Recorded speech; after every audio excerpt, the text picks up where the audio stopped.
శ్రీ గురుభ్యో నమః మహాగణాధిపతి నమః శివాయ గురువే నమః శ్రీ కామేశ్వరి దేవి నమః ములుగు.com ప్రేక్షకులకు శుభోదయ శుభాకాంక్షలు. నేను మీ సోమేశ్వర శర్మ. అందరికీ విజ్ఞప్తి, వారం వారం చెప్పేటటువంటి రాశి ఫలితాలు సూచనల మటుకే. ఎందుకంటే ఒక రాశిలో కొన్ని కోట్ల మంది ఉంటారు. అందరికీ ఇలాగే జరుగుతుంది, ఇలాగే ఉంటుందని కాదు. కొంతమందికి జరుగుతుంది, కొంతమంది జరగదు. అయితే ప్రస్తుతం మనకు నడుస్తున్న గోచారాన్ని బట్టి ఈ రాశి ఫలితాలని తెలియడం జరుగుతుంది. మీ వ్యక్తిగత జాతక పరిశీలన కోసం ఈ కింద నంబర్ని సంప్రదించండి. వివాహం కావచ్చు, ఉద్యోగం కావచ్చు, ఎడ్యుకేషన్ కావచ్చు, ఆరోగ్య రీత్యా కావచ్చు, ఎటువంటిదైనా సరే మీ జాతక పరిశీలన చేసి సలహాలు సూచనలు ఇవ్వడం జరుగుతుంది. ఎందుకంటే చాలామంది మన జాతకం బాగానే ఉంది కదా ఎందుకులే అనుకుంటాం. ప్రస్తుతం కాలమాన ప్రకారం కెరియర్ కావచ్చు, వ్యాపారం కావచ్చు, మనకు అన్నీ బాగానే ఉన్నాయి, ముందుకు వెళ్ళిపోదాం అని ఆలోచిస్తారు. అంతా ఎందుకు, వివాహపరంగా కూడా జాతకాలు చూసుకోకుండా బాగానే ఉంది కదా వెళ్ళిపోవచ్చు, పాయింట్లు వచ్చి వెళ్ళిపోవచ్చు అనుకుంటారు. లేదా జాతకం చూపించి సరే బాగానే ఉంది అని అనుకుంటారు. కానీ జాతక పరిశీలనలోని చాలా ఉంటాయి.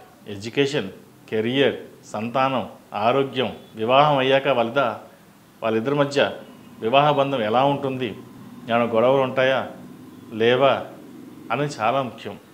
ఎందుకంటే జీవితానికి సంబంధించిన విషయం కాబట్టి ప్రతి విషయాన్ని క్షుణ్ణంగా పరిశీలించుకుని సాధ్యమైనంత వరకు తెలుసుకుని ముందుకెళ్ళడం చెప్పదగినది. ఇవన్నీ ఏమిటంటే ఒక ఇన్స్ట్రక్షన్స్. జాతకం అనేది 50% కరెక్టు, 50% మన మీద డిపెండ్ అయి ఉంటుంది. స్వయం కృతాపరాధన అంటాం. అంటే మన జాతకాన్ని బట్టి, మన గోచారాన్ని బట్టి, గ్రహచారాన్ని బట్టి ఉంటుంది. నడుస్తున్న దశలు బట్టి కొంతమంది గురుమహాదశ నడుస్తాయి, కొంత రాహుమహాదశ నడుస్తుంది, కొంత శని మహాదశ, కొంత ఏలినాడు శని, అర్ధాష్టమ శని, అష్టమ శని. సో ఈ నడిచేటప్పుడు కొంతమందికి బాగుంటుంది, కొంతమందికి బాగుండదు. అందరికీ ఏమనుకుంటారు, వాళ్ళకి బాగుంది మనకి ఎందుకు బాగాలేదు, వాళ్ళకి ఏలినాడు శని నడుస్తుంది, మనకి ఏలినాడు శని నడుస్తుంది, మనకి బాగలేదు వాళ్ళకి ఎందుకు బాగలేదు అంటాం. అది ఇండివిజువల్గా జాతకం పరిశీలన అనేది చేయడం జరుగుతుంది. ఆ జాతక పరిశీలన చేసిన తర్వాత వాళ్ళకి ఎలా ఉంటుంది, బాగుంటుందా బాగుండదా సూచనలను బట్టి చేయడం ద్వారా జాగ్రత్త పడడం ఉంటుంది. దాని ద్వారా ఓకే ఉద్యోగంలో కొన్ని ఇబ్బందులు ఉన్నాయా, కొంచెం జాగ్రత్త పడ్డాం. దానికి ఏంటి అంటే కొన్ని రెమెడీస్. ఈ రెమెడీస్ చేసుకోవడం వల్ల మంచి ఫలితాలు ఉంటాయి. రెమెడీస్ అనేది అంటే ఒక పాజిటివ్ ఎనర్జీ జనరేట్ చేయడం కోసం. ప్రతిదానికి ఇప్పుడు దేవుడి గుడికి వెళ్తాం, దండం పెట్టుకుంటాం, ఒక పాజిటివ్ ఎనర్జీ జనరేట్ అవుతుంది. ఓకే ఇవాళ గుడికి వెళ్ళాం కాబట్టి మంచి జరిగింది.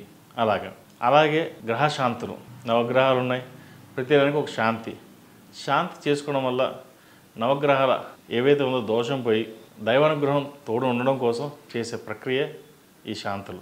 కాబట్టి మనకి తోచింది, చేతనైంది చేసుకోవడం ద్వారా మంచి ఫలితాలు సంప్రాప్తిస్తాయి. ఎటువంటి సలహాలు సూచనలు అయినా సరే ఈ కింద నంబర్ని సంప్రదించండి. తద్వారా మీకు సలహాలు సూచనలు ఇవ్వబడతాయి. సర్వే జనా సుఖినో భవంతు, లోక సమస్త సుఖినో భవంతు. ఓం శాంతి శాంతి శాంతి.